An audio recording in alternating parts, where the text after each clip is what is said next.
the murder of Sonya Massey in Illinois, the 36-year-old mother of two who was killed in her home after she called the cops for help because she thought there was an intruder in her home. I'm not going to play the video, but if you haven't, I do encourage people to watch it. But I can explain what happened. This is according to CNN. The deputies came inside her home and were speaking with Massey. They noted a boiling pot of water on the lit stove. Massey got up, went to the kitchen to turn off the heat and take the pot off the stove. This is again according because we have this body cam footage. We don't need a fire while we're here, one deputy said. When Massey picked up the pot, the other deputy stepped back. Away from your hot, steaming water, he said. I rebuke you in the name of Jesus, Massey replied. Huh? The deputy responded. I rebuke you in the name of Jesus, Massey said. You better effing not, Grayson replied, or I swear to God I'll effing shoot you in the face. Grayson then drew his gun and pointed it at Massey. She ducked and said, I'm sorry, while lifting the pot, again, to shield her face. Drop the effing pot, both the deputies yelled. Then 3 shots are heard after Massey was mortally wounded. The other deputy said he was going to get a medical kit to help. Grayson replied, nah, she's done. You can go get it, but that's a headshot.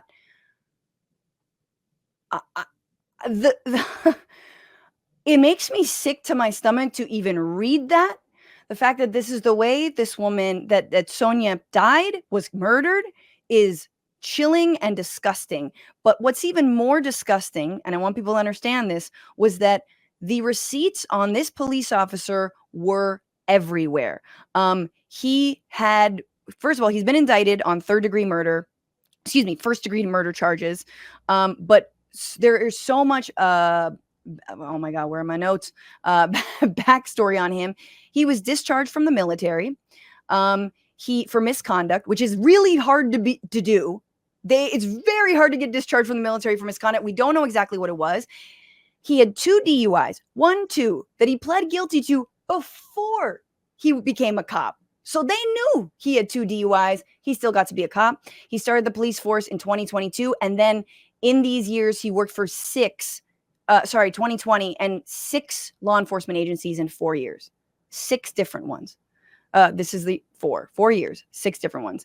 He, one of his supervisors said he needed classes for high stress decision making, which if you need classes for how to make decisions in stressful situations, you should not be a cop, just straight up.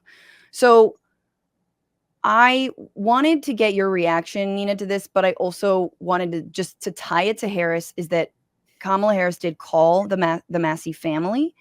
And this is according to the family and the Benjamin Crump, their lawyer, said that Harris talked about changing the way officers can be hired. Quote, this is shopping from job to job. We got to do something to stop these people from being able to get hired, to go from one department to the next department, passed around in order to save money. He said of Harris, what Harris told him, you're allowed to resign from one department and then you get a job in the next. And if that would stop, then my daughter would still be alive. This person should have never carried a badge and a gun. Never. And apparently Kamala Harris also mentioned the need to pass the George Floyd Justice and Policing Act, which is truly the bare minimum. It basically creates a database of police violence and murder, which we do not have. I guess I wanted, Nina, I didn't want to bring it up, but a lot of cities and states across this country since the 2020 uprisings have actually moved in the opposite direction, despite what Republicans tell us has happened, meaning they're being more draconian with law enforcement. They're criminalizing more things. They're lowering the ages in some states of who can face prosecution up to like 10 years old. Just give me your thoughts on this and why we've made such little progress since 2020.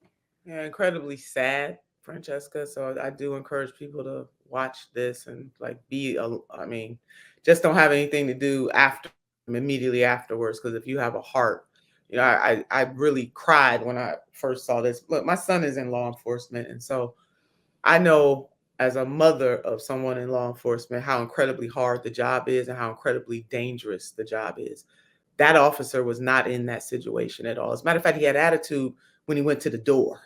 Right. And Francesca, your point is well taken. If you get stressed, then policing really is not for you. The whole notion that you are supposed to protect and serve. It seemed like they had some familiarity with her. In other words, maybe she has called the police department several times. And that would make it even worse if they actually did have some familiarity with her. Now, in terms of directly what you are saying about how it's becoming draconian and it's just absolutely getting worse in this country, it's called backlash. That is what is happening. And so I do want to take this opportunity to say to folks that we have got to care about people who are being elected on all levels of government.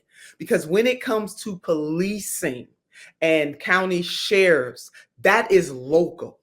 So this is my opportunity to say that it's not just about who occupies the White House or who's a member of Congress. It is about who's on city councils, who's mayor, who's governor, who's in these legislatures, where we have got to put the people power there to get a certain type of elected official that will not take us back in time. Francesca. Yes, that is happening. And based on Project 2020 and Agenda 47, it's going to get worse. And quite frankly, President Biden has made it worse in some cases too. Let's not let him off the hook on this either. So it is a mentality about how do we truly protect and serve. And yet there is no way. You know, when you were reading about how many police departments that guy had been in, it reminded me of the officer that shot and killed 12-year-old Tamir Rice on a playground in Cleveland, Ohio. His jacket was long too, maybe not as long as this guy, but they knew. And Cleveland hired him anyway. Right. So there we have a problem. And my last point, Francesca, because we need to stop. It's the way you look at policing. Yeah. It's the way we're wired to police. The history of policing, slave patrols. It's really never been to protect and serve the Black community. It has been to take away the agency of the Black community, to hunt down the Black community. And people are still socialized in this way. And police are just, or law enforcement officers are just a reflection of the larger society. The only difference between them and us is that they do have a badge and a gun, and they have a higher responsibility to truly protect and serve. But we have to change the entire legal system. What's going on, Frantifa? If you haven't already, subscribe to this channel right now. Hit that button. And also, you can become a patron and support the show every single week. Get access to bonus episodes and exclusive merchandise. Patreon.com/Bitchuation Room. Do it.